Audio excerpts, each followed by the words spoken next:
So welcome again, and welcome to day 3 of our 33 days of reflections on St. Joseph.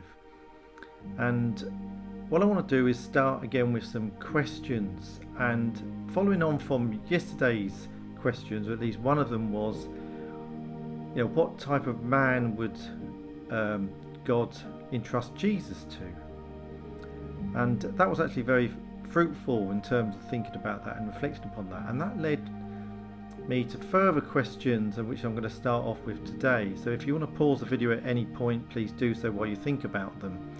And the two questions, well, the same question really, which is, did Jesus need Joseph, or did he need an earthly father? So give that some thought. Now, just to share some thoughts on that, because I was quite struck by those questions, and I came to the conclusion, if you like, that since God entrusted Jesus to Joseph, the answer must be yes to those questions. And that just made me think about actually the practicality about being human again. So we sometimes forget, or at least we, I suppose, when you think of the word Jesus, what comes to mind? Well, for example, we sometimes forget that actually he was born a baby, and that he would have grown like any other baby, and then formed into a young child, and then a teenager, and a young adult, and so forth. So we forget about all those stages of growth, and actually, therefore, he would have needed a family around him to provide for his physical and materialistic and emotional and his spiritual needs. And then that got me thinking about, well, what could Jesus learn from somebody else in terms of prayer life or their spirituality?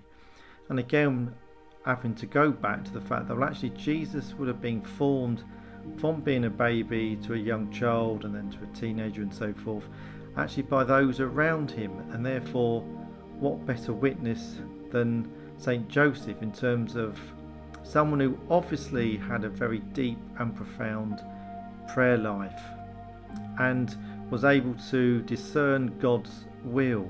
So for example, when we come across St. Joseph in the Gospels, he sort of has dreams, and then when he wakes up, he then carries out God's will. And I can't believe that when we come across St. Joseph in the Gospels, that was probably the first time he's ever had a dream where God has been speaking to him, and he's then, if you like, woken up and carried out God's will. So this is obviously someone who again is very much witnessing a deep and profound relationship with God. So who better than to entrust your own son to? Now, the last thing I want to think about, or finish, actually on a quote, so I'd have to read this out, and I think it also goes some way to answering those questions, or at least another question, which is, why did God entrust Jesus to Joseph, or in fact give us Joseph? And it's actually from Blessed William Chaminade. So it says, God chose Joseph to be his most tangible fatherly image on earth.